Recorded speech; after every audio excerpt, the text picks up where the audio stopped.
Magpapadala na rin ng karagdagang barko ang Philippine Coast Guard para sa paghahanap kay Secretary Jesse Robredo at sa kanyang mga kasama. May ulat on the spot si Jam Sisante. Jam?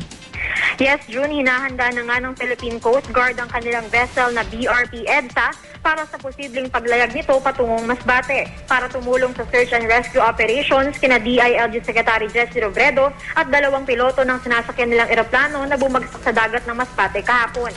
Paliwanag ni PCG spokesman Commander Armand Balilo, may decompression chamber ang BRP EDSA na makakatulong sa pag-equalize ng body temperature ng divers at pag-refill ng kanilang diving tank. Naka-standby na raw ang BRP EDSA at hinihintay na lang nila ang utos sa DOT sa Secretary Mar Rojas para tumungo ito sa Masbate. Sa ngayon, meron na daw higit kumulang 200 tauhan ng Coast Guard sa Masbate, kasama ang 5 diving teams, medics, ship personnel at station personnel. Ayon kay Command Duty Officer Commander Artemio Abu ng Philippine Coast Guard, malakas ang agos sa dagat sa may Masbate dahil palabas na ang Masbate Pass sa malawak na Sibuyan Sea. Gayunman, umaasa pa rin ng Philippine Coast Guard na agad na matatagpo ang buhay si Secretary Robredo at ang kanyang mga kasamahan. Marami na raw silang karanasan dati na nahanap pa ring buhay ang ilang mga nawawala sa dagat kahit ilang araw na ang nakalipas.